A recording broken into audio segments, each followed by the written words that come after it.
Saludos, bienvenidos a esta nueva entrega de Cuba, Encuentro con la Memoria.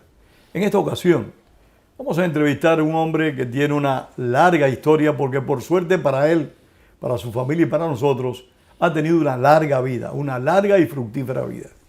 Me refiero a Gerardo Morera del Campo. Gerardo Morera es un cubano que ha luchado siempre por la libertad y la democracia en nuestro país, que como dije hace un momento, reside en Puerto Rico junto a toda su familia, pero a pesar de esa edad, nunca ha cesado, nunca ha abandonado la lucha por la democracia. Es un privilegio entrevistar a Morera y todavía más, que me acaba de decir que nunca antes, durante toda su vida, jamás había concedido una entrevista. Morera, bienvenido y gracias. Gracias a ti por invitarme a esta intervención. Morera, tú eres matancero. Me decías ayer conversando que tu padre fue dirigente sindical. ¿Cómo se llamaba tu padre? Mi padre se llamaba igual que yo, Gerardo Morera Rodríguez. Yo nací, como tú estás diciendo, en el año 34. Era un año bastante difícil en todo lo que se refería a Cuba. Primeramente estaba la crisis financiera, que después estaban las luchas sindicales y para combatir todas estas cuestiones estaba la Segunda Guerra Mundial funcionando. Es decir, que era un ambiente completamente aventurero. Naciste belicoso. Y yo nací belicoso, pero para mí mi padre era mi héroe.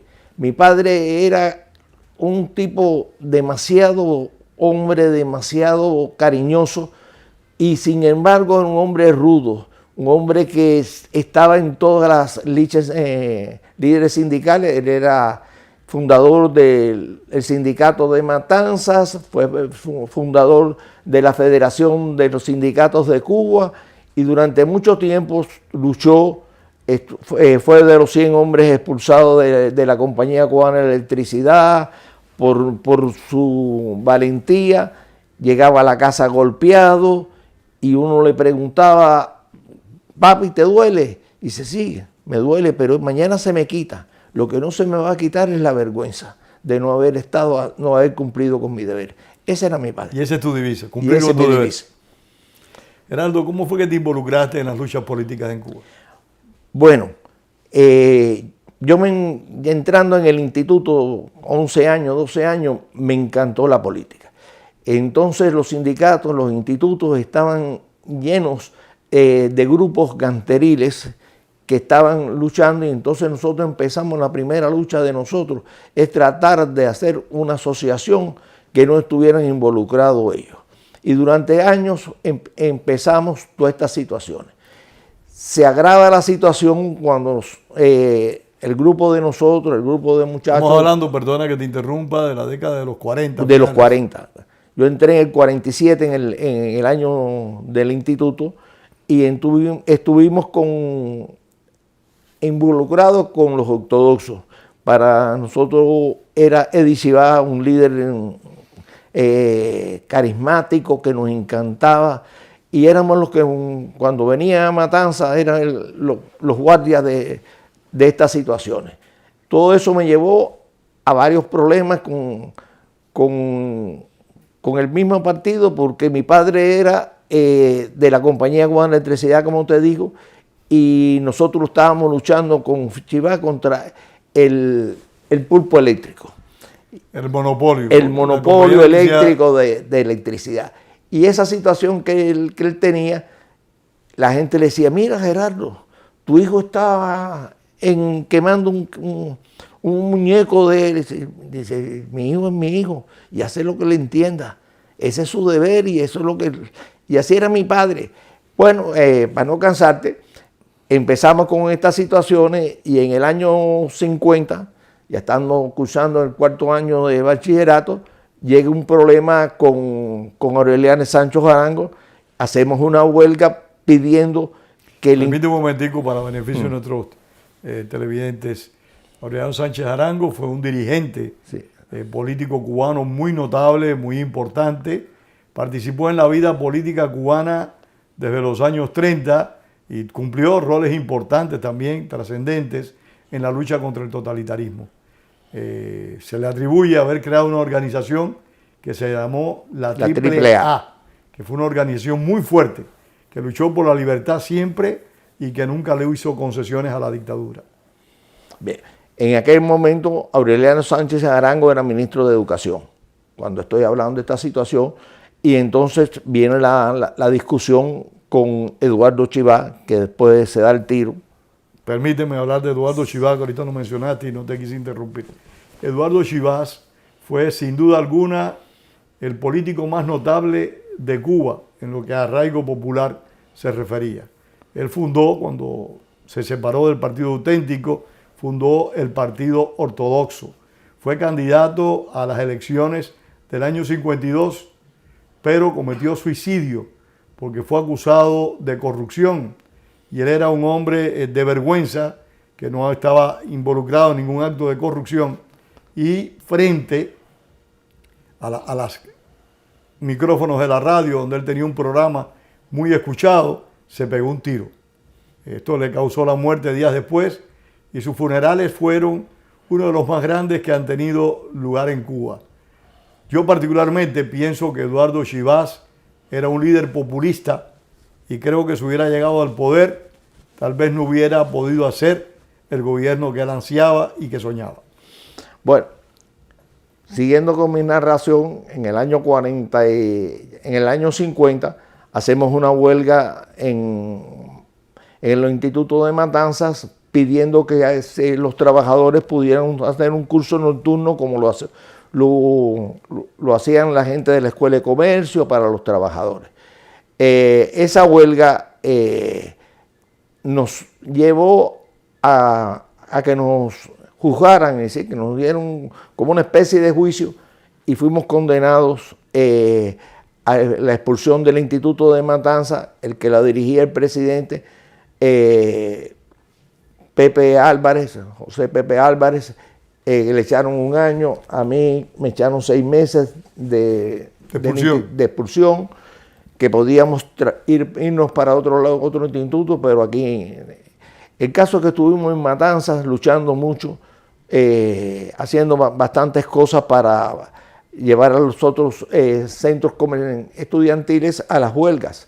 Y lo logramos, estuvimos en esta lucha como casi 2 meses. Y cuando se produce el golpe militar de Fulgencio Batista el 10 de marzo, ¿cómo reaccionas? Bueno, yo ya había entrado, después de estas cuestiones me voy para La Habana, termino mi bachillerato y ¿cómo se llama esto? En el Instituto de la Víbora, y junto con ellos en el año 51, en 23 de septiembre del año 51, entro en la universidad. Claro, tengo que comentarlo, tienes una memoria prodigiosa. Es que uno sigue viviendo como si estuviera en aquellos tiempos y uno disfruta de las cosas porque uno está satisfecho de su vida, de lo que ha hecho y cómo lo ha hecho. Pues nada, ya entro en el instituto y también entro en la Compañía Cubana de Electricidad como hijo de empleado y como entro a trabajar los dos. Y cuando llega el triunfo, el golpe de Estado de Batista, lo primero que hacemos es irnos para la universidad. Vamos, ya el grupito de nosotros, estaba Leonel Cancio, que era porque también formé parte de la Federación de Institutos de Cuba, que que había empezado a trabajar en el año 48, y nos reunimos esperando los acontecimientos allá en la universidad, pensando que todavía Matanzas no se había rendido. Vino Diego Vicente Tejera, el senador por Matanzas, ¿no? Que venimos con las armas, estaba, ¿cómo se llama esto? Masferrer, que vamos a llegar. Entonces salió un grupo a consultar con ¿cómo se llama esto? Con Prío, para que no se fuera, para que se quedara, pero ahí vinieron toda la hecatombe. Mujal se rindió y Eusebio Mujal, el dirigente de la CTC. De la CTC. Masferrer con sus tigres se puso al lado de esta cuestión. Matanzas se rindió. Todos apoyaron apoyaron a Batista. Y mi padre me fue a buscar el segundo día allá y me dijo, tienes que salir. Digo, ¿por qué? Digo, para que tú veas cómo está Cuba, cómo está La Habana. Todo el mundo estaba de lo más contento con el golpe de Estado. Una cosa que no se... que no... Inexplicable. Ni inexplicable. A semanas de unas elecciones generales. Exactamente. Y chicos, es que mi opinión, esto es una opinión muy particular, como Batista dejó a todo el mundo, a los gobernadores en su puesto, a los senadores, a los alcaldes, todo el mundo se tranquilizó. Y empezó una época rara. Cuando yo salí del instituto, yo toda mi vida he querido ser líder estudiantil y estar con los estudiantes, pero me tocó hacer al revés. Me tocó ser líder sindical, porque yo estaba trabajaba e iba a la universidad, y estuvimos trabajando así, pero me empaté con un amigo de mi padre, que es la persona que más sabía de anticomunismo, que era Ángel Cofiño. Ángel Cofiño era tremendo dirigente.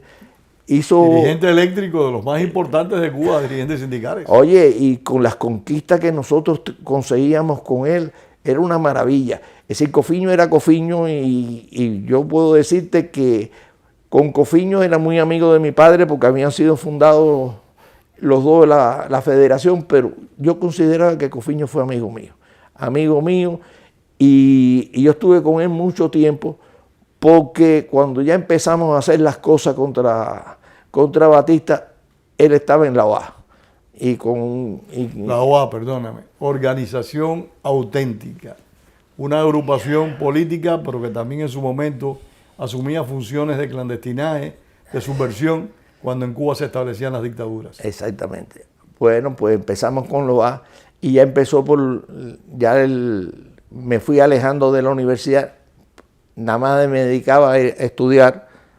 Llegaba, claro, estaban todos los líderes que habías conocido cuando la huelga de Matanzas. Estaba Álvaro Álvarez, que había dejado de hacer de la FEU. Enrique Huerta había sido el nuevo presidente. Y entonces ya se empezaron a acercarnos a nosotros muchos líderes ya de tendencia comunista, como Leonel Soto, para tratar de ubicarnos en la compañía, porque la compañía era un lugar fuerte. La compañía de electricidad. De electricidad. La compañía era un lugar fuerte y que se mantenía en la lucha contra Batista, porque acuérdate que Cofiño con Prío le dio un golpe de Estado a la CTC y formó la CGT. Y eso no se lo podía perdonar Mujal. Y Mujal, cuando llegó de los azucareros, llegó y empezó las luchas entre los sindicatos y aquello. Bien. Geraldo, cuando se produce el triunfo de la insurrección, sí, dirigida por Fidel Castro y otros tantos, pero sin duda alguna Fidel Castro era el más prominente. Sí. ¿Qué haces? ¿Cómo te percatas de que la revolución cubana no era lo que prometía ser? Bueno, no fue fácil. Primeramente, la alegría del triunfo de la revolución para nosotros era increíble. En esos 6 días que se demoró Fidel en llegar ese acto teatral de Fidel teatral. Nosotros nos empezamos a percatar de que algo no estaba bien. Claro, yo me había ido, yo había pasado de acción y sabotaje después de la bomba de Suárez 222, que estaba Vizcaíno. O sea, en la lucha contra Batista. Contra Luis Batista. Es bueno, muy brevemente. Pusieron ustedes muchas bombas en contra del gobierno de Batista. El 26 de julio auspiciaba esas acciones de violencia. Bueno, más que eso, lo que más nos dolió a nosotros fue cuando dieron las órdenes de matar a los guardias, a los militares, donde lo encontraran. No importaba si era un guardia jurado, y ahí se cometieron muchos asesinatos inverosímiles. Eso lo patrocinó el castrismo. Sí. Antes del triunfo. Sí, el 26, sí. El 26 lo patrocinaron y nosotros nos opusimos a esa cuestión de allá. Es que mi vida está llena de relatos que son increíbles. Por ejemplo, yo cuando entré a la compañía de electricidad voy a trabajar con Ángel Lafón, que era el superintendente general de la compañía y era amigo de mi padre. Y él tenía 2 hijas que me decía, Gerardo, tú las puedes llevar al colegio, las puedes traer. Y yo con él lo hacía todo. Esas 2 muchachitas son las donde secuestran a Fangio, a Aimee y a Agnès Lafón. Son de estas cuestiones. Manuel Fangio, corredor de automóvil argentino, creo que obtuvo un premio nacional, mundial. Era muy famoso, que fue secuestrado por los inefables militantes del 26 de julio, secuestrado durante varios días. Y dicen que cuando Fangio fue liberado, dijo que lo habían tratado muy bien, una especie de síndrome de Estocolmo. Sí. Es que, mira, aparentemente el lugar del secuestro es el Hotel Lincoln. Me hospedé en ese hotel varios días, vale. En el año 61. Pues en ese hotel, el Moro Uciel lo secuestra, pero lo más importante de todo este secuestro, que tú lo debes saber, es que cuando lo van a llevar a la casa de seguridad, esa casa de seguridad hay un hombre herido y hay unas cosas, entonces no saben dónde llevarlo. Una organización pésima. Entonces se le ocurren llevarlo para donde estaban Aimee y Agnès Lafón, las 2 muchachitas. Y yo, Aimee quería entrar en la compañía con electricidad, y yo le llevaba los papeles, y el día ese que yo voy a esa casa, me encuentro con ellos. Ahí conozco a Marcelo Salado, que es tremendo, al Moro también, que yo nunca lo había visto, sabía que existían, pero no sabía. Pero como éramos de la compañía y nosotros estábamos con Aldo Vera, ya las cosas fueron ubicándose. Marcelo Salado, el que fue asesinado. Sí, el 9 de abril. El 9 de abril. Y Aldo Vera fue asesinado en Puerto Rico, ¿no? Sí, fue asesinado en Puerto Rico. Los grupos castristas fue asesinado en Puerto Rico. Exactamente, los hermanos La Guardia se atribuyen. Asesinaron allá, con un grupo que llamaban los macheteros. Aldo Vera fue comandante del Ejército Rebelde. Hay que recordarlo, uno de los crímenes más horrendos que cometió el castrismo en el exterior. Y él al principio fue jefe de la policía. Sí. Estaba jefe de la policía en la Piquera Gris. Entonces estaba en la Piquera Gris, yo fui a verlo porque compartíamos fiestas, vamos a empezar por ahí. Yo soy muy fiestero. Los que me conocen también era muy fiestero. Y es muy fiestero, y entonces en el Cristo nos reuníamos en el bar a tomar y compartir todas esas cuestiones, por eso yo conozco a Aldo Vera. Pero enseguida me llamó Martín Morán para que me fuera a trabajar a Obras Públicas, que me necesitaba. Ya estás hablando del triunfo de la revolución. Del triunfo de la revolución. Me manda a trabajar para allá con Martín Morán, con Manolo Ray, y ahí empezamos a ubicarnos. Y nada, ahí empezamos esto. ¿Y cómo empiezas a conspirar? ¿Cuándo te percatas del verdadero rumbo de la revolución? Primeramente, a mí me afecta mucho la muerte de Castaño. De José Castaño. De José Castaño, porque yo conocí a José Castaño, conocí a la mujer, conocí a sus 3 hijos. Bueno, hoy vas a ver a su hija. Sí. Ella va a ir va a ir a un acto que vamos a tener. Y la vas a conocer. La vas a conocer, no, la voy a saludar.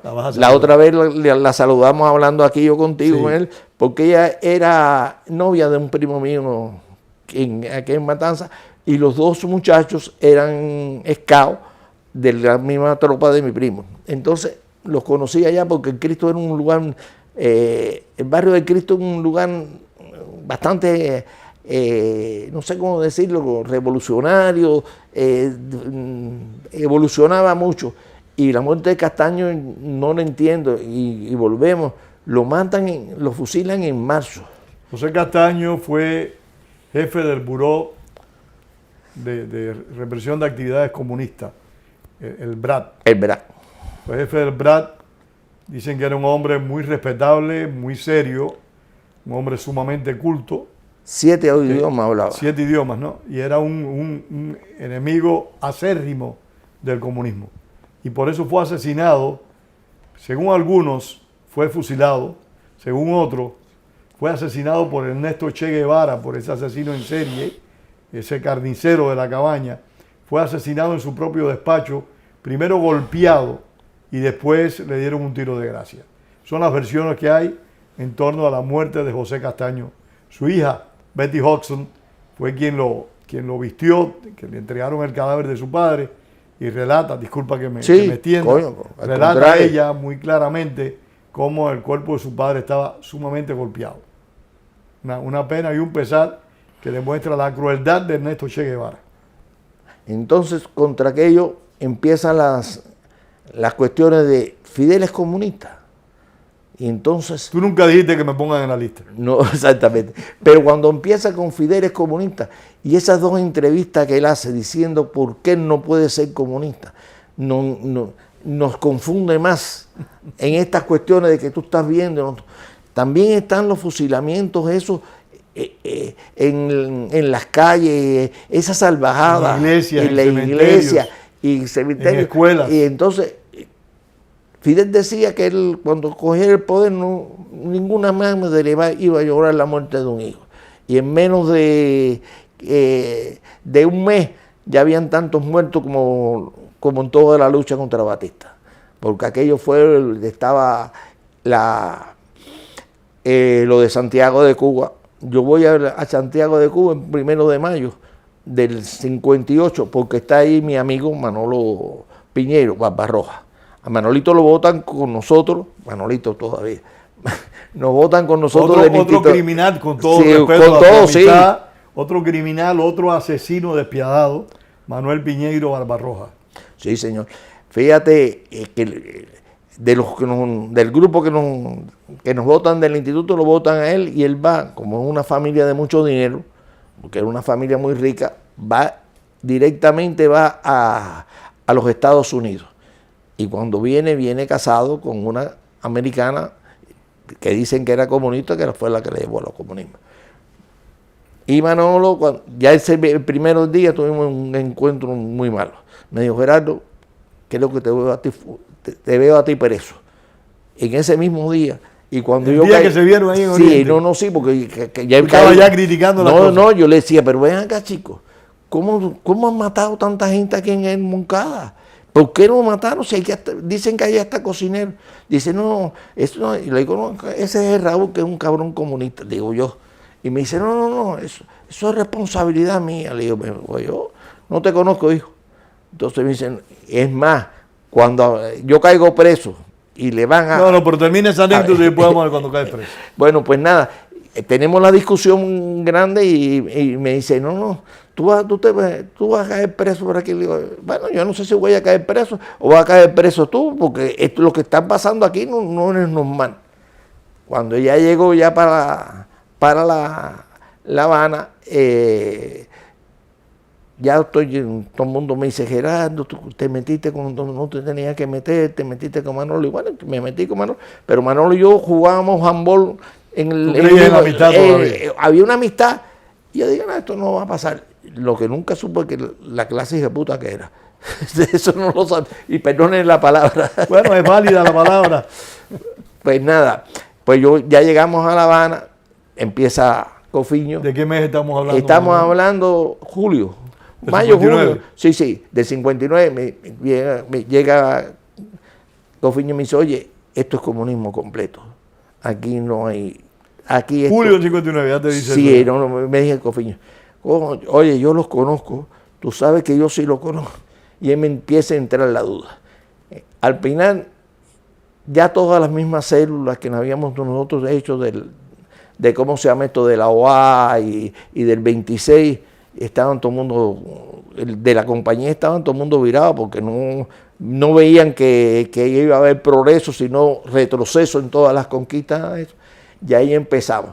Y cuando yo entro en el MRP, yo entro en el MRP un 31 de diciembre del 59. Estamos reunidos en la casa de Villaverde, en una casa reposeída, porque cuando aquellos nos daban de todo, carros para esto, apartamentos en la playa, y todos para mantenernos contentos, pero yo nunca cogí ni un carro. ¿Seguías viviendo en Matanzas? Sí, no, yo en La Habana. ¿Estabas en La Habana? Acuérdate que me botan del instituto, tengo que terminar, me voy para La Habana, entro en la compañía con electricidad, estoy en la universidad, mi padre viene para La Habana. Mi madre está loca y contenta porque tiene toda su familia y mi padre lo hace en auditor de la compañía con electricidad. Después del triunfo de la revolución. No, antes. Antes. No, nosotros nos vamos para La Habana en el 51, 50-51 y vamos para La Habana. Vamos para La Habana, todo el mundo está contento. Mi padre, yo lo único que no estaba contento. Yo lloraba Matanzas con toda mi alma. Yo en Matanzas era un personaje, todo el mundo me quería y en La Habana yo era un mierda. No valía nada. No valía nada. Así, más o menos, fue como se fue desarrollando. El primero ya ahí nos reunimos, Martín Morán, Manuel Gorray, todo el mundo, y empezamos a formar. 31 de diciembre del 59. 59. Ahí firmamos. Y ahí empezaron a conspirar. A conspirar. Entonces yo me quedé con toda la parte de la compañía. Con toda la parte de la compañía. No, tú sigues con la compañía. Perdóname, eso yo me quedé, o sea, te responsabilizan a ti de trabajar clandestinamente en la compañía de electricidad. Y ahí empezamos todas estas situaciones de allá. Todo lo que está pasando en la CTC es un día tras otro, una desgracia tras otra. Viene el Congreso de los Melones. El Congreso de los Melones fue en noviembre del 59, sí, antes de que empezaras a conspirar. Le llaman el Congreso de los Melones. Fue el 11º Congreso de la CTC, si no me equivoco, que ocurrió en noviembre del 59. Le llaman así porque ustedes saben que el melón es verde por fuera y rojo por dentro. Entonces lo que se coció en ese congreso realmente fue el control del movimiento obrero por parte de los comunistas. Eso tenemos testimonios muy interesantes al respecto de Eduardo García Moure, de Reynor González, de Pedro Pérez Castro, de Teleforo Fernández, en fin, de una gran cantidad de excelentes compañeros de lucha que ya fallecieron, pero tenemos testimonios de ellos escritos y grabados para acá, para la memoria histórica. Perdona, Gerardo. Sí, yo te digo que formalmente yo entro en el MRP el 31, pero ya con Cofiña ya yo estoy con todo. Ya estabas de hecho conspirando. Ya estábamos hablando que esto es una basura, que esto no se puede aguantar. Está David Salvador va para la CTC, Amaury Fraginal coge la compañía con electricidad, y aunque Cofiño le estaba diciendo a todo el mundo, y a Mauri, a Pedro y a todo el mundo, esto es comunismo, señor, esto es comunismo. Todo el mundo no le creía. Nadie le creía. ¿Cómo le va? ¿Cómo? Yo no sé si tú te acuerdas por qué Fidel decía que no era comunista. ¿Por qué lo decía? Dilo, por favor. No me acuerdo. Eran tres cuestiones que él se favorecía. Una de ellas era que él no toleraba ninguna dictadura, y eso es la dictadura del proletariado, que él nunca podría hacer por la religión, porque era habían tres cosas que se grababan. Entonces, es que no puede ser un estudiante de la PIA. Es más, él pertenecía a la UIR, la Unión un gánster. Sí. Fue un gánster en serio. Y volvemos. Y la UIR era la parte más anticomunista del mundo, porque acuerda que estaba... muy aficionada a la violencia también. Yo considero a Fidel un cobarde. Yo nunca lo podré considerar un tipo guapo, y un tipo que Fidel, todo lo que hizo Fidel es cobardía. El tipo que se pierde yendo a Santiago de Cuba en el carro siendo el único santiaguero. Cuando llega el momento, de los 4 que iban con él, 2 van para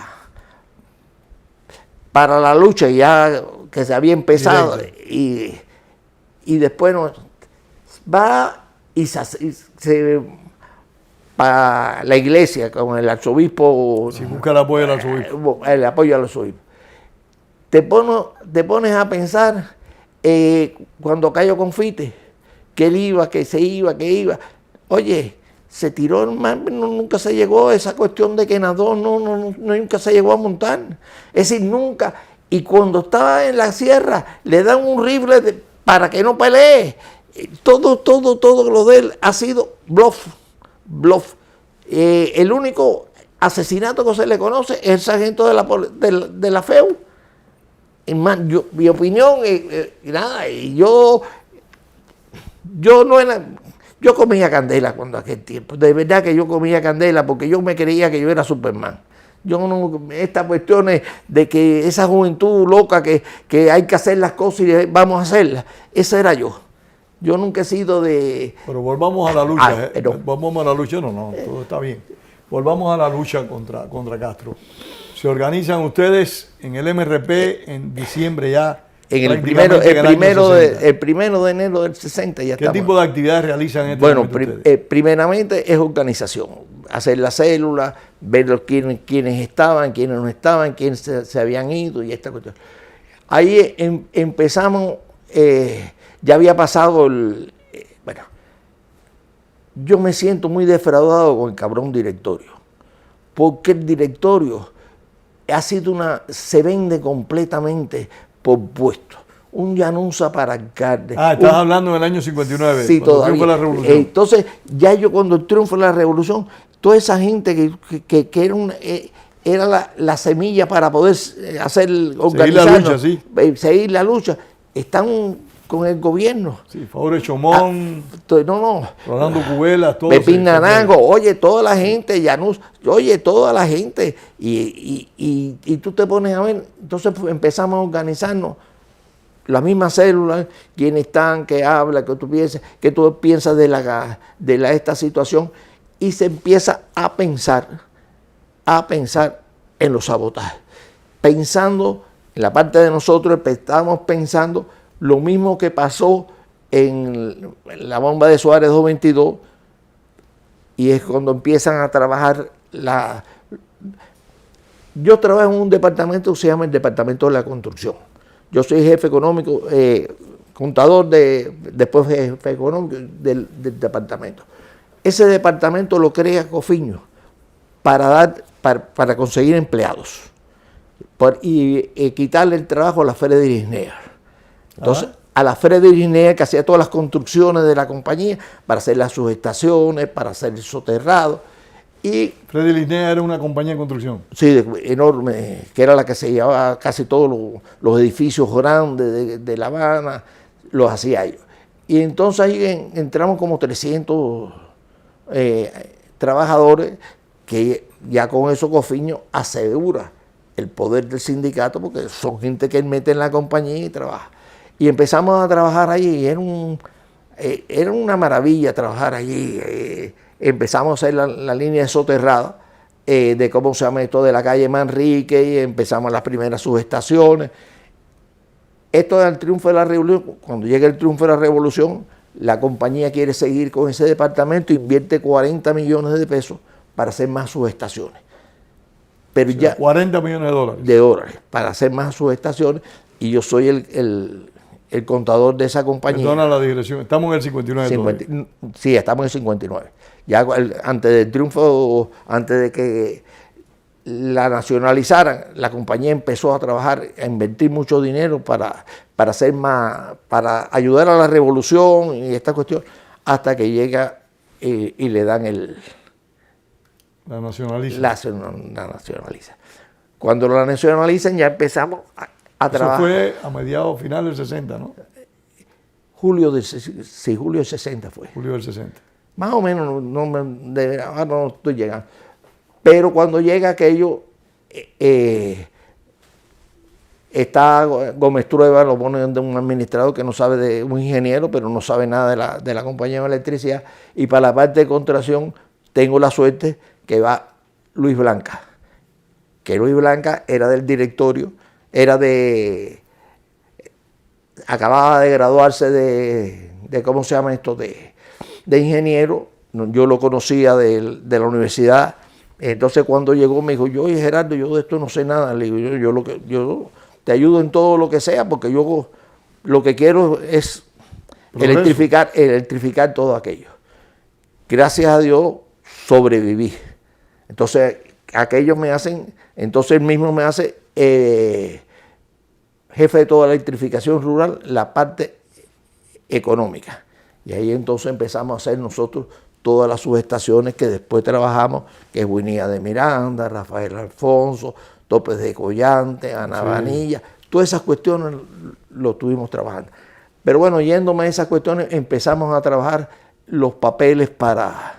Yo no estoy metido en esta cuestión cuando viene la muerte, cuando se organiza el 30 de noviembre, que se organiza primeramente dando el sabotaje, saliendo de Talla Piedra en los registros. Ahí cae... Ahí fue donde fusilaron a 3 militantes. A 3 militantes, eso. Eran trabajadores eléctricos. Y compañeros de nosotros, ellos venían del departamento de ellos, del departamento de construcción. Vamos a decir los nombres de ellos tres. Sí.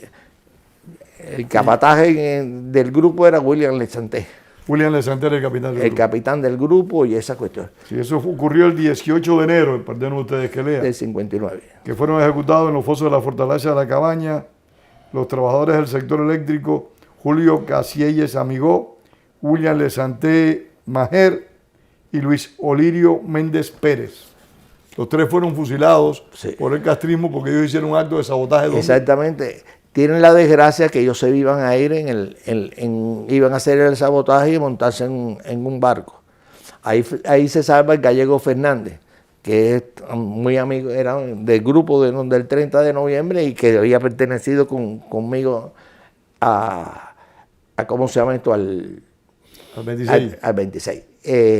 Entonces, bueno, con aquello fuerte viene la depuración del... Pero perdona, me dices tú que ellos esperaban irse en una embarcación. Sí. Y la embarcación se rota, se rompe. Y tú no pueden arrancar y tienen que... Y los cogieron ahí en la embarcación. Los recogieron, ya cuando quienes habían trabajado ahí, sabían los nombres, sabían las direcciones. Entonces, el no poderse irse los aturde. Y entonces los cogen presos. Ahí empieza después... Tratan de hacer la depuración de los eléctricos. Fue un sabotaje grande. Fue enorme, porque dejaba a La Habana completamente, es las dos salidas grandes de cómo se llama. ¿Llegó a producirse la explosión? Sí, las explosiones. Entonces, no, y aquello era increíble, era como 5 veces lo que se pasó en Suárez 222. En Suárez 222 era una solo ramales, eran 5 Suárez ramales. 222 fue un sabotaje que hicieron los castristas. Los castristas. Antes del triunfo de la revolución ellos sabotearon. Sí.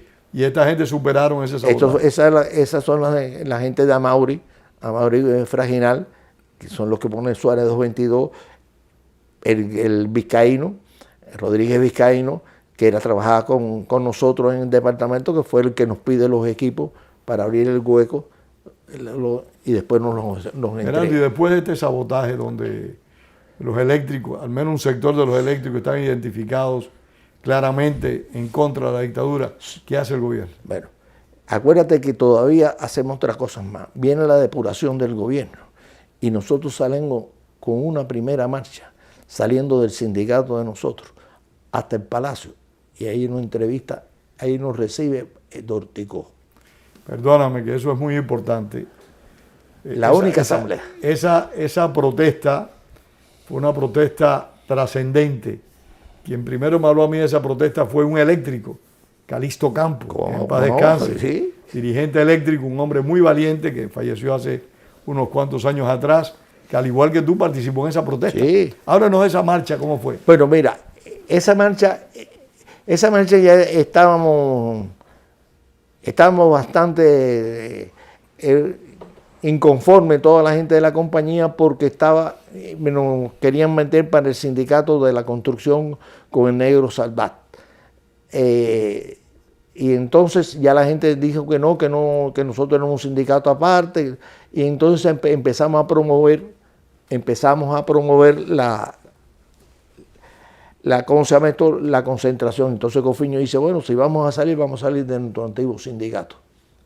Y entramos allá todo el mundo, salimos para el sindicato. Y fue mucha gente, ¿verdad? Sí, aquello fue una... ¿Qué carajo? Y caminaron varias cuadras. Con muchas cuadras. Y sí, con el grupo de Cuba sí, Rusia no, Cuba sí, Rusia no, Cuba sí, Rusia no. ¿Y la gente les decía algo? No, todo el mundo estaba... Es que aquello... Eso fue en diciembre del 60, ¿no? Sí, yo creo que sí fue en diciembre. Acuérdate que la memoria a veces falla. Aunque pero bueno, yo creo que fue diciembre del 60, pero lo podemos buscar después. Yo creo que sí, enseguida del fusilamiento de estos muchachos. Sí. Entonces ahí, no, el sindicato se va a quedar, se va a perder. Y empiezan las cesantías. Se entrevistaron con Dorticó, decía. Sí. Y Dorticó le dijo, no se preocupe, el sindicato de plantas eléctricas se va a quedar como está, no va a haber ningún problema, todas las promesas mierdas que se hacen. Y entonces Cofiño dijo, nada de eso es verdad. Pero entonces estaba la gente que estaba ahí, dijeron, bueno, ya se consiguió el objetivo de demostrar que nosotros somos un sindicato, que Cuba sí, que queremos Cuba sí, Rusia no. Ahí fue. ¿Y cómo siguen las actividades? Bueno, entonces vienen las depuraciones, vienen las depuraciones. Déjame ver. ¿Qué pasa con Cofiño? Espérate. Ya Cofiño está en desgracia. Entonces nosotros intentamos hacer un alzamiento que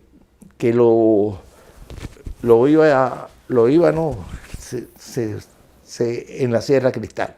En la Sierra Cristal lo iban a comandar, del grupo de nosotros salía, que todavía vive aquí en Puerto Rico, aquí en Miami, Wenceslao Vega, que era un albañil, pero que era de nosotros, que era un Hito Vega, con 6 hombres se iba para el Escambray a empezar a llegar. En esos mismos momentos estaba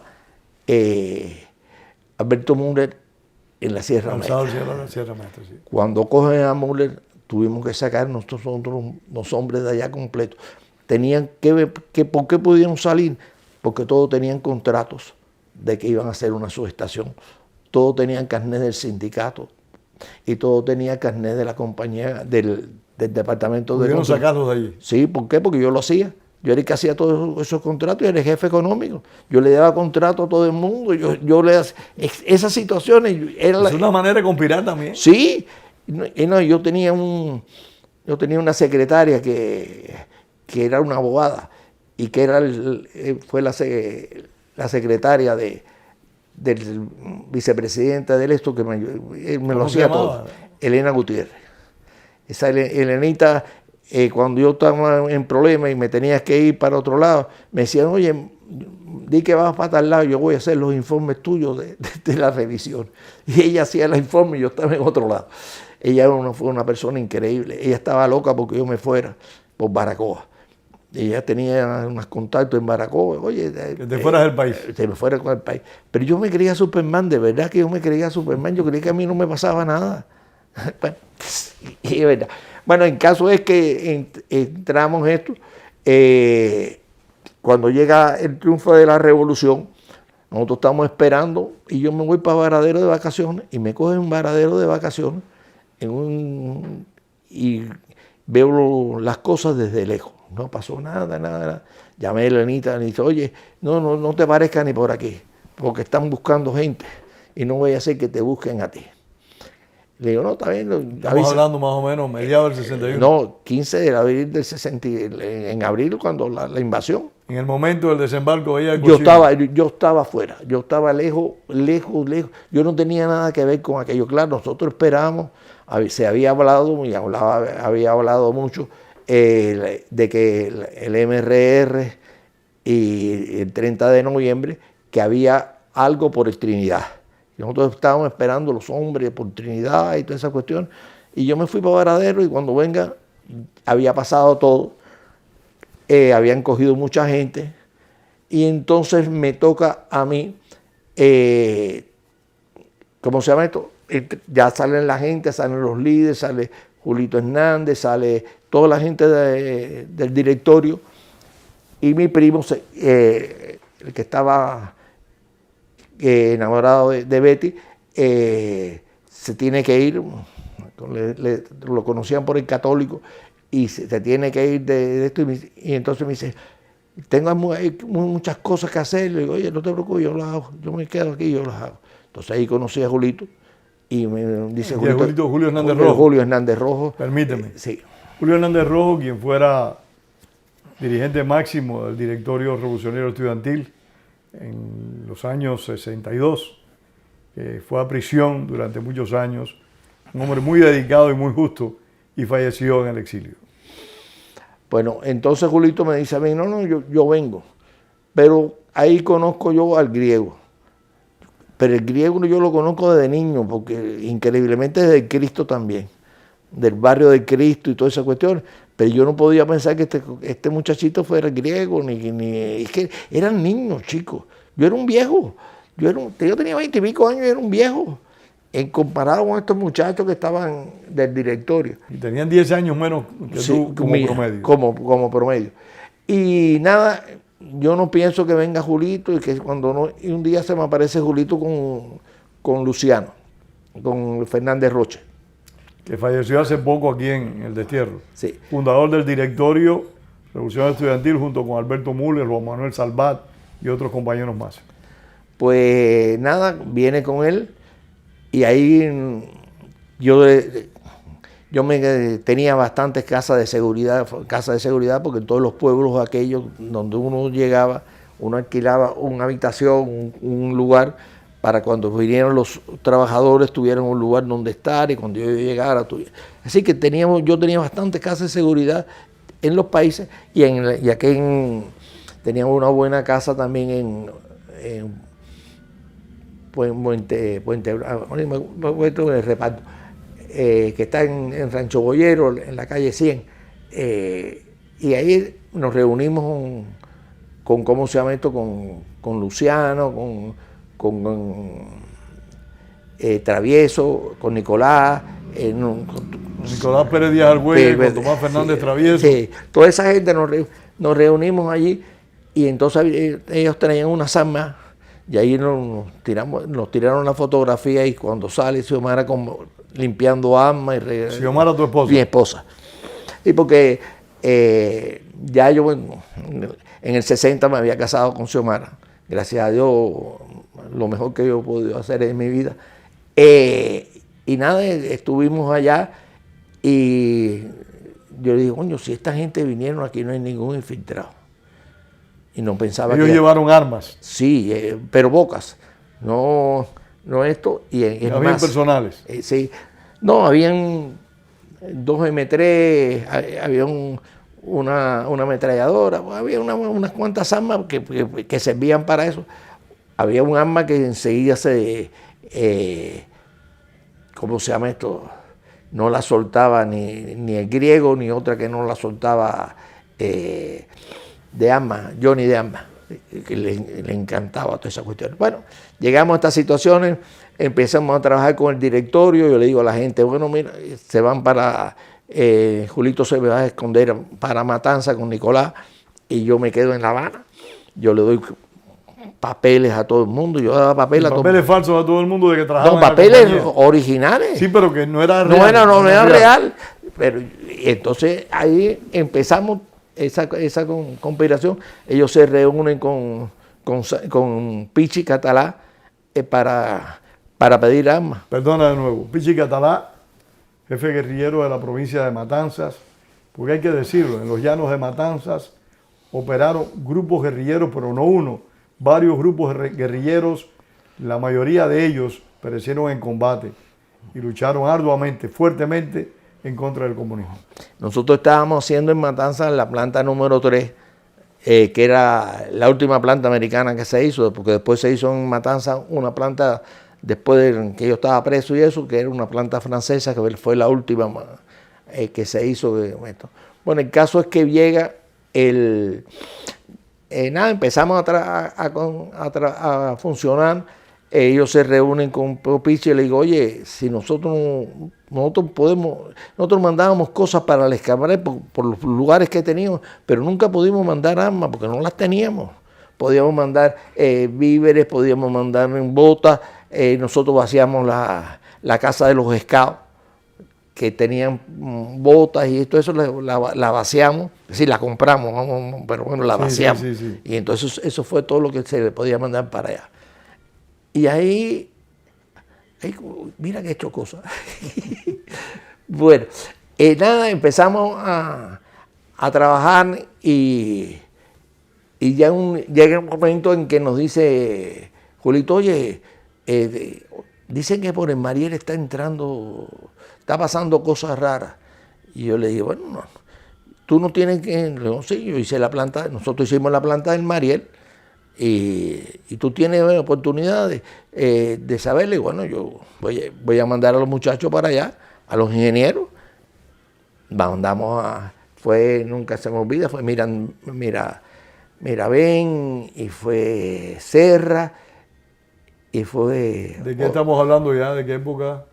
Casi, ya estamos en el 62, en agosto o principios, los primeros días de septiembre de estos tres, porque eso fue poquito antes de que cayera preso Julito con la causa en el 23 de septiembre. El caso es que mandamos para allá y entonces estamos allá y yo le pregunto a la gente, oye, no, Gerardo, lo que está bajando no es para ni para ninguna industria, ni para esto. Le digo, oye, vamos para la barra. Estamos hablando de los cohetes. Los cohetes. Vayan para la barra, donde están los muelles, para darse los tragos, y vean a él cómo esto. Entonces, oye, me dice, Gerardo, aquello está lleno de rusos. Aquello está lleno de rusos. Entonces, yo llego y le digo a Julito, aquello está del carajo, lo que está bajando no se sabe qué es, nunca pensamos que era cohete. Eso de que pensar que pensamos que estaban armando al ejército. Y nada, llegamos, le mandamos la información, todas esas cuestiones. Ya dice Julito que la mandó, que había llegado. Entonces ustedes no imaginaban que lo que estaban desembarcando los barcos en el Mariel fueran misiles con capacidad nuclear. No, ni parecido. Pero sí sabíamos que habíamos contado camiones con la cantidad de gomas que tenían. Nunca le pudimos tirar fotos porque no era muy arriesgado tirar una foto, nada de eso allí. Pero cuando tú hablabas con la gente de la planta, te decían, no, pero por la noche lo que se oye aquí es una... Así mismo informamos, ya el 23 de septiembre cae Julito. Entonces, como el lobo natural, yo me trato de irme. Trato de irme me escondo, porque todavía yo no me quería ir. Pasa aquello, para no cansarte, pasa el 31 de diciembre, un día se me aparece Mongo en la casa. Mongo. Y me dice, Briguier de apellido, traidor, chivato, delator, que se infiltró en el directorio. Hemos hablado de él en varias ocasiones.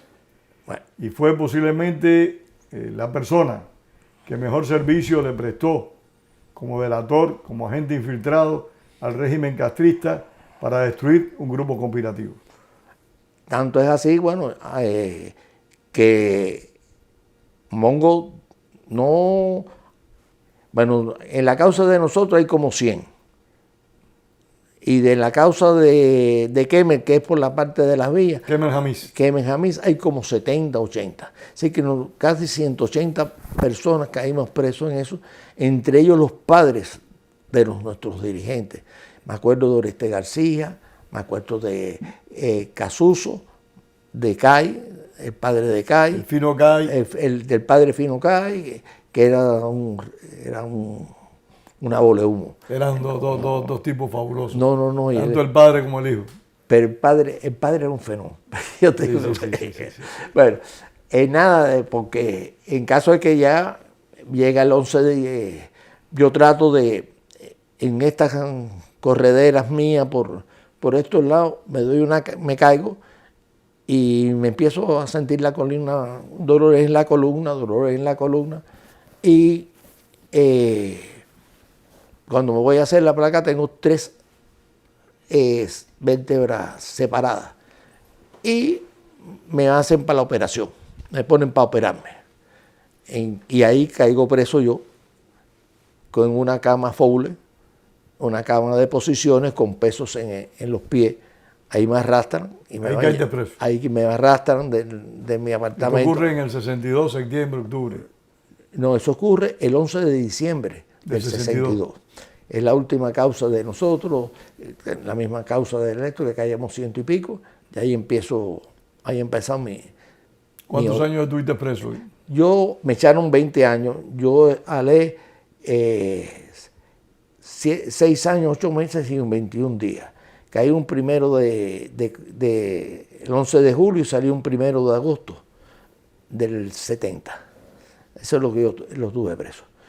Yo fui un preso con mucha suerte. Y aunque parezca increíble, yo me quedé inválido en seguridad del Estado. Tanto es así que me llevaron para el hospital para una operación porque no me sentía las piernas. Tuve la suerte de que en uno de los interrogatorios me enseña las fotos de mi mujer y me doy cuenta que es el Mongo. Y ya yo le dije, no, todo lo que diga Mongo es verdad. Yo lo hice. Todo lo que diga Mongo es verdad. Yo no tengo que hablar más nada. Pero ellos no querían nada de mí, del directorio. Ellos querían la compañía. Ellos querían saber lo de la compañía y la compañía. ¿Y en qué término la compañía quedó intervenida por el gobierno, administrado su sindicato? Todo pasó a poder del Estado. Todo pasó a poder del Estado. Se prohibió las huelgas, se prohibió los aumentos, se hizo la milicia. Aquello era una cosa increíble. Lo que fue para atrás, para atrás y no paraba de eso. Tanto es así, yo voy a juicio en camilla. Y como es lógico y natural, nunca se me ocurrió, nunca firmé. Me mandaron unos papeles para que yo escribiera. ¿Usted no podía firmar? No, yo firmaba, me veían escribiendo y se está escribiendo como... Y le escribía a mi madre, le escribía a mi mujer, le escribía a mi nieto, a mi hijo. Y entonces me cogí y me rompí. Coño, pero no me lo rompas, por lo menos hacerlo llevar a ellos. Aquello fue del carajo. Y me intentaron una vez una fuga. Y yo le dije a mi hermano, oye, esto es para joderme, esto va a ir donde tú te mueves y cuando te vas a mover. Le digo, no vayas a meterte en nada. Le digo, no voy a meter en nada. Pero lo estuve engañando mientras estaba en el hospital, estaba mucho mejor. Me podía ver a mi hijo, vi por una ventana caminar a mi hijo que estaba de meses, poquito a poco, y ahí empezamos. Mi mujer era una fiera. Se buscó visitas, bueno, eso. Y entonces, un 11 de febrero me juzgan, me echan 20 años. La primera visita que tengo en la cabaña acaban de inaugurar la doble reja, el guardia pasando por el centro. Ya me echaron 20 años y esas cuestiones. Y ya estaba en la galera 14 con el grupo ya de condenas altas para irme para las islas. Tengo la suerte, que la suerte que mía es del carajo. Venía un muchacho que todo el mundo le decíamos Pecosville, que murió después de Lucero, que le habían pinchado el fondillo, un guardia, y él pidió la harina. Chicos, la harina, esa harina era invierno, cuando pasó por el guardia se la tiró en la cara. Y lo que nos cayó, venía detrás de él lo que nos cayó. Entonces me voy para la enfermería. ¿Y quién está en la enfermería? Casuso. El médico. El médico. Y entonces está Juan Suárez Puy, que también era de la causa de Julito, que yo tenía mucha amistad con él. Y ahí por primera vez entre Herrera Sotolongo y el hospital, y el famoso hospital, que lo hice yo en papeles. Y después de eso. Gerardo, ¿y estás satisfecho? ¿Estás orgulloso de tu vida? De toda mi vida. De toda mi vida, y me siento extremadamente feliz de lo que pude hacer, porque lo hice bien, porque nunca delaté a nadie.